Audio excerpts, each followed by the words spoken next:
Jai Shri Mataji. Good morning, everyone.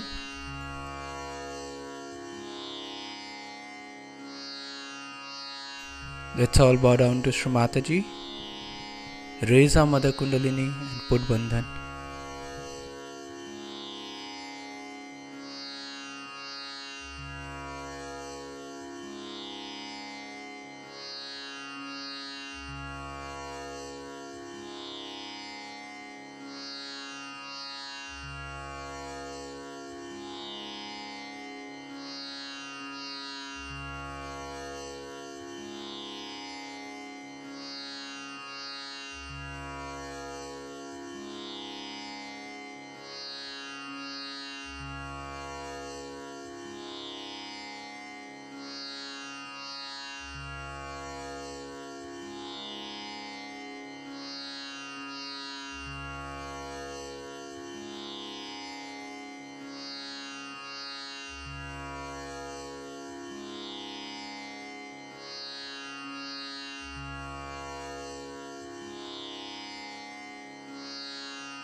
We'll recite Sri Ganesh Mantra.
Shri Mataji,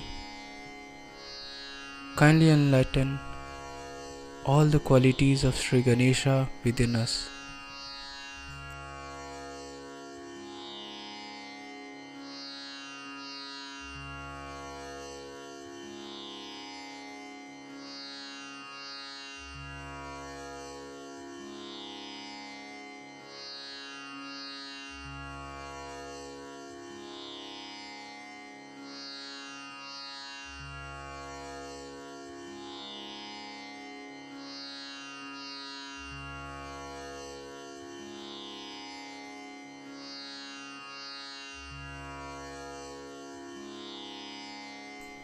In this meditative state, we will now hear Shri Mataji speech.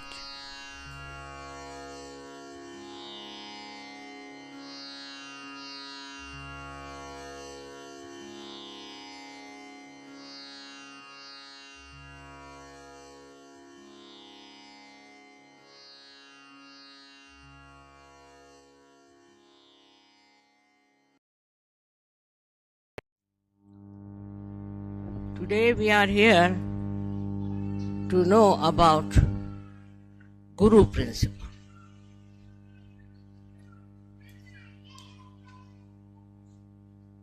What does a Guru do?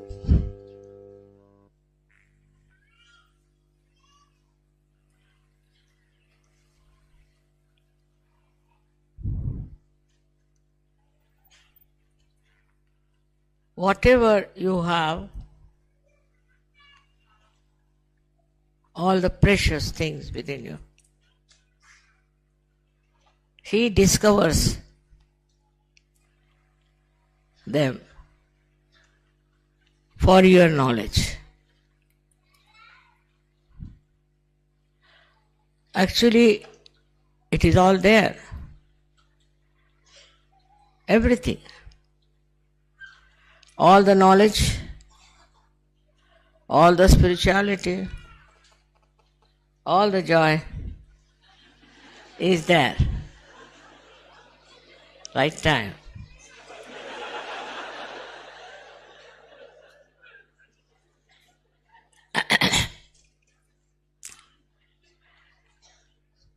It's all contained within you.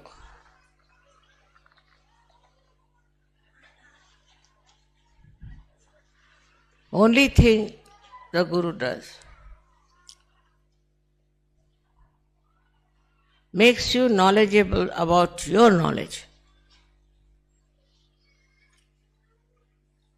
about your own spirit. Everyone has the spirit within himself. Everyone has the spirituality within himself. There is nothing that you get from outside.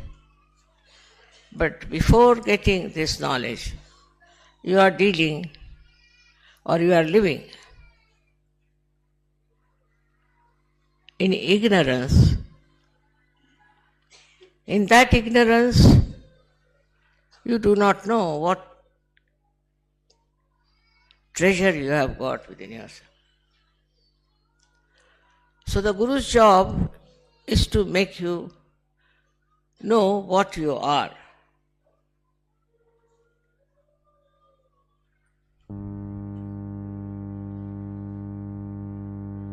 That is the first step.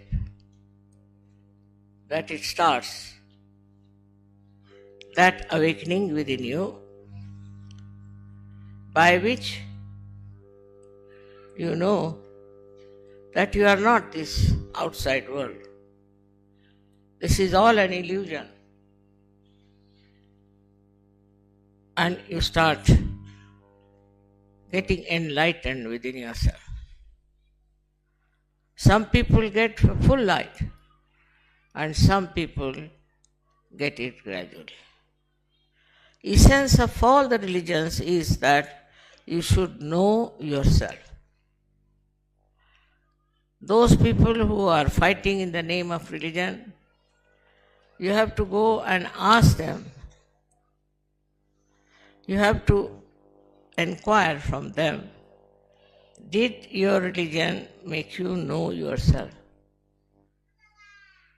If all the religions have said one thing, you have to do all these things just to know yourself.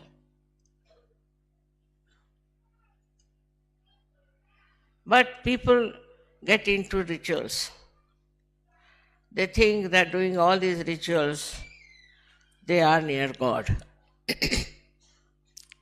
They live in ignorance absolutely about themselves and day in and day out work out something which has nothing to do with yourself. Lots of acrobats, prayers, pujas, these things go on. Because it is all ignorance. People go on paying them money and they become very rich and their interest is only money. They want to take all your money, absolutely, and make a fool out of you. They pamper your ego. With pampering of that ego, you just start drifting into the ocean of illusion and you are drowned into that illusion, thinking that you are very religious and you are just in connection with God, which you are not. To know God, you should know yourself first. Without knowing that, you cannot know God.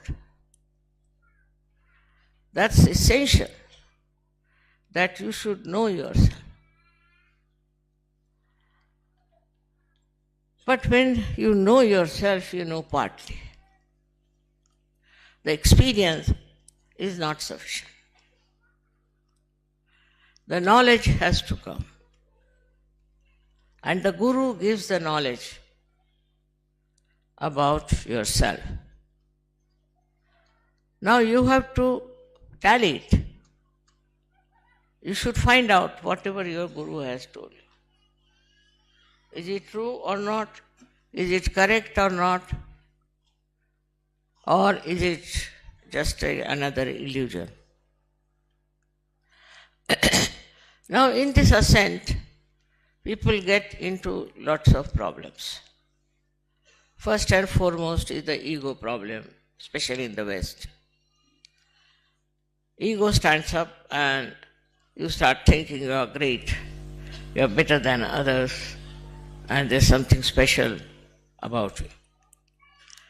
This ignorance is more dangerous than the worldly ignorance, I think.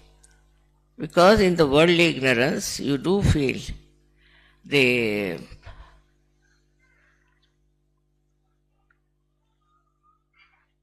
consequences of wrong things. But when you are halfway,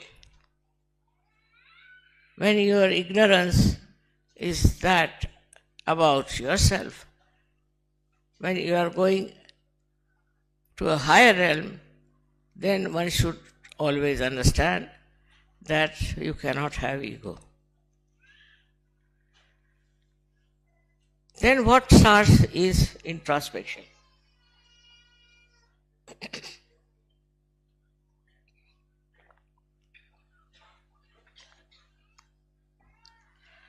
You start looking at yourself. What's wrong with you? When you understand that you have ego, you start looking at yourself. Or when you find there's something missing or something wrong, then also you start introspecting. This should be a very, very honest effort. Some people in Sahaja Yoga at a very early stage start thinking that they are very great and they don't need any introspect. And they rise again into the clouds of ignorance without achieving selfhood, or I can call self-realization. So, you have to introspect and see for yourself what have you been doing, what are you, how far you have come. How much, please don't translate just now, right? You can do it later on. You must hear with full concentration. Even if you don't understand, it will work. Now, the style of such a person changes gradually. How? First of all, a person who is extremely aggressive, hot-tempered, and full of ego starts becoming very gentle and mild. Another type, which is frightened and afraid and very cautious, start becoming fearless. At that stage, you have no fears. You are sure that you are on the right path and you are moving on the right lines. You are not easily disturbed there, but still you have to rise higher and higher. Where, when you meditate, you understand that there's something wrong within yourself. You have achieved your self-realization. You have got the blessings of self-realization. Your health is good. You got all kinds of blessings which you cannot count. All that is there. But still, you have to go further. And that is to understand all the knowledge about Sahaja Yoga.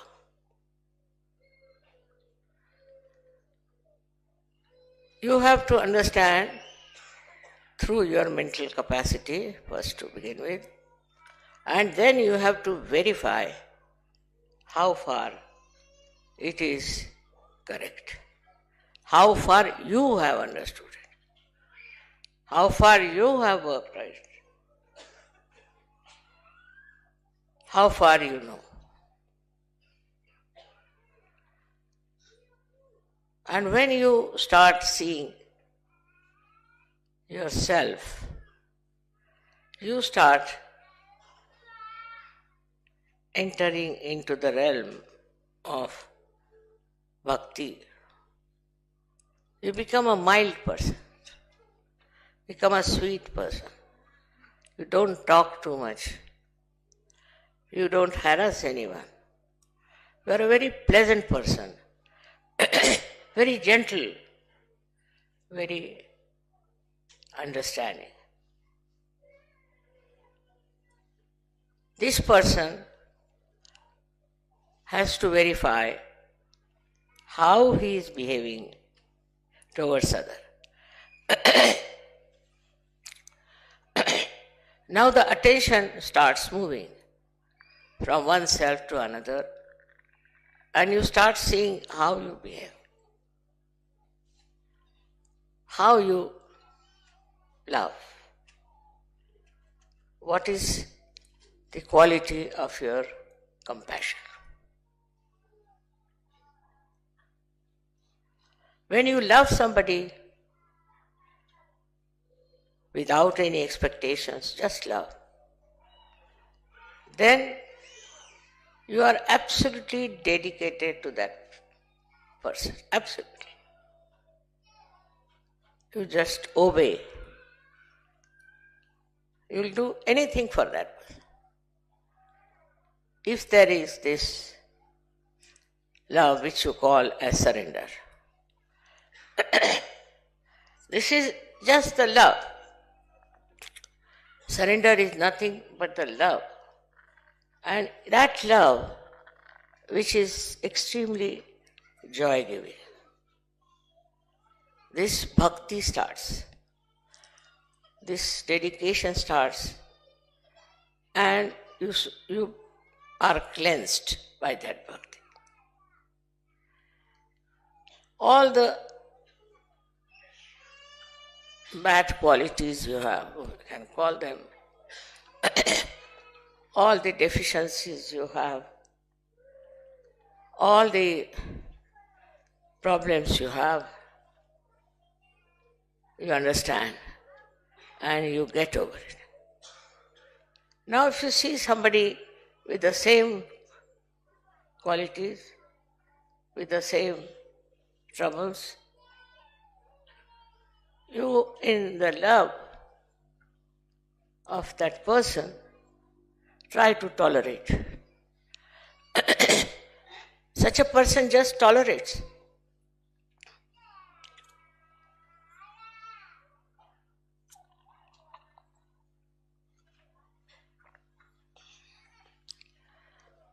There is no aggression, and these people forgive. Realized souls go on forgiving. Their capacity to forgive is tremendous. They do not bear any malice against anyone. They don't have any anger about anyone. They just go on tolerating and forgiving and forgiving. This forgiveness is just a music, I should say, of your bhakti. The amount of forgiveness these masters could have can be seen from life of Christ. They are tortured, crucified. Most of the saints were tortured. People never liked them. And they were crucified. But, as you know, that they never resented. They never take a revenge. They never did anything which was not compassion. They had compassion. And compassion for such people, they felt that, oh God, please forgive them. What they are doing, they don't know. Extremely compassionate. And they are that becomes their nature. When it becomes their nature, they become people with complete peace. They are not disturbed. They are never disturbed with whatever is happening. And they think it's God's will. Because nothing can disturb them. Nothing can upset them. They just enjoy their devotion. Devotion to their Guru, maybe devotion to God. In that devotion, they may write beautiful poetry. They may go on dancing. They may go on singing. Because the peace is within and they are enjoying themselves. When they are alone, they are never alone. They enjoy themselves. They know that we are one with the divine and the blessing of the divine they enjoy. Another thing is they never take to artificiality. They are never worried, never upset. They are neither futuristic nor they think of the past, but they are in the present. When they are in the present, they are absolutely silent. If there is any problem or anything happens to them, they immediately go into thoughtless awareness. That is what their capacity is. To become a guru, you have to develop that personality. Not to be bound by anything. I'll tell you my own example. I never hurry. I'm never bothered about time. Once I was going to America. Because if you are sure the divine has plans for you, you are not bothered. The divine is looking after you, so why to bother? I was going to America and one child fell down. I was just about to get up and go and broke his arm. And when I saw the child, I said, all right, I'll put that child right. But they said, you are going to America? I said, I'll go in any case. So I cured the child, took about half an hour, and then I came out, all right, let's go to the airport. They said, Mother, you are very late. I said, I'm never late. Let's go. We went there to the airport, and the plane by which I was going was out of order. So there was another plane going to Washington, not to New York, and I wanted to go to Washington only. So just imagine how things work out, and we call them sahaja. It has worked out sahaja.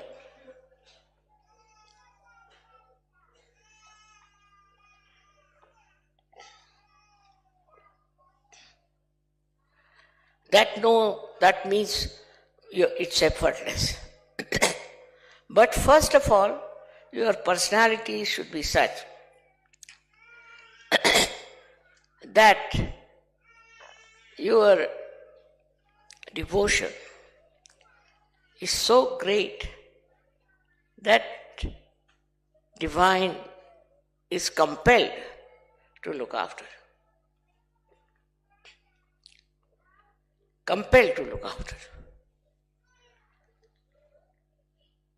You have to understand that divine force is around. And this divine force is absolute guarantee for your safety, for everything that you want to do.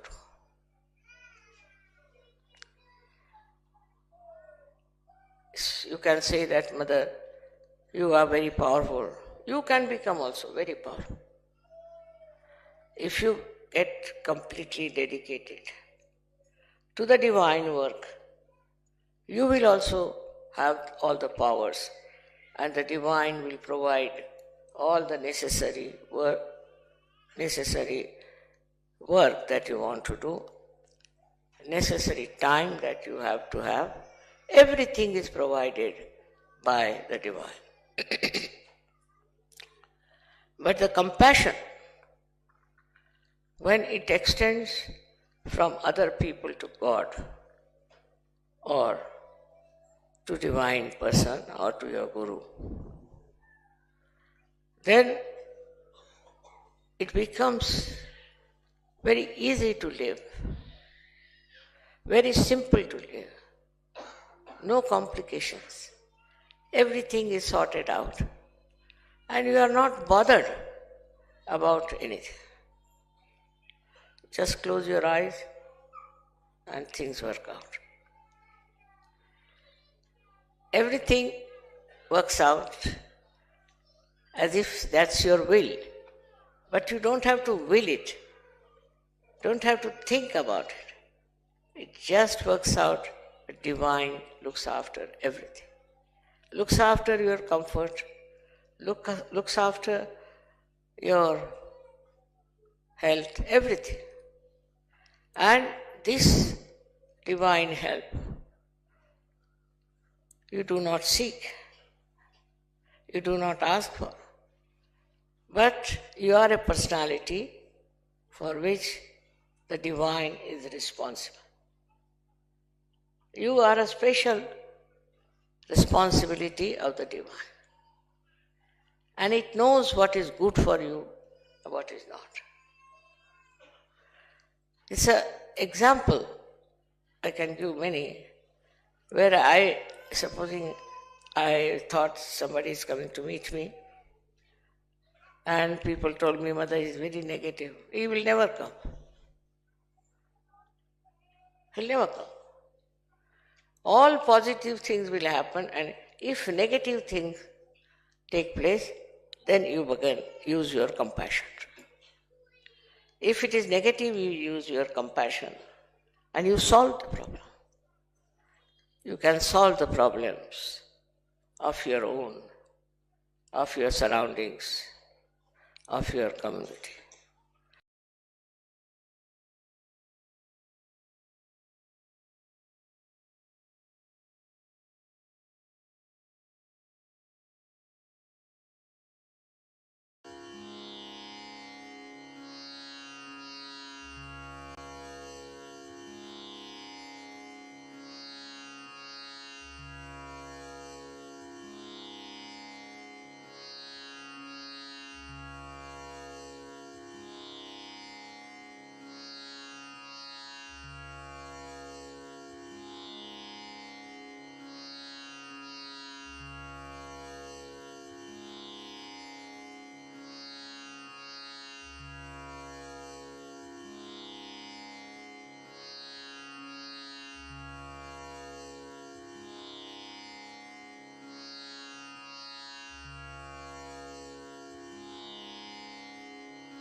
We'll recite the 3 Mahamantras.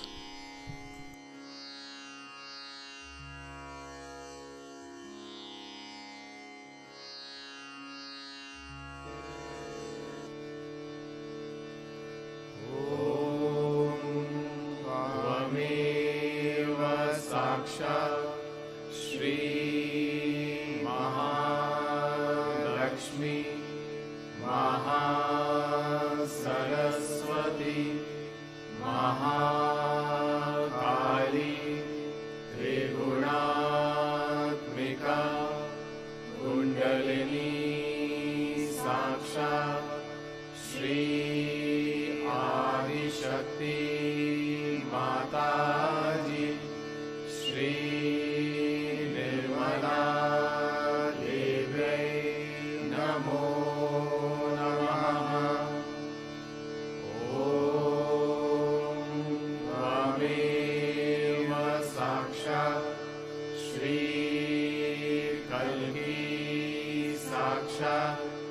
Shri Adishakti Mataji Shri Nirmala Devi Namo Namaha Om Tvameva Sakshat Shri Kalki Sakshat Shri Swamini Moksha Pradayini Mataji Shri Nirmala Devi Namo Namaha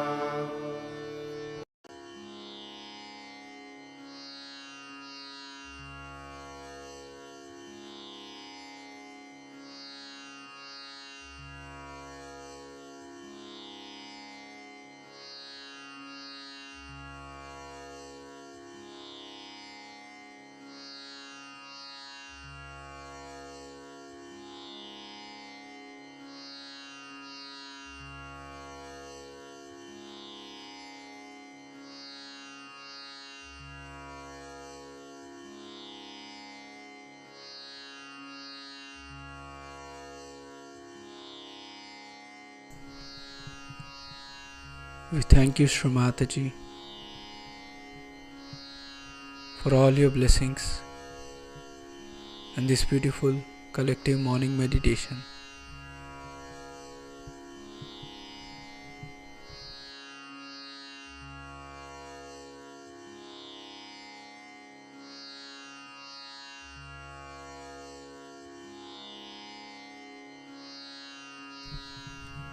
Let's all bow down to Shri Mataji, raise our Mother Kundalini and put Bandhan.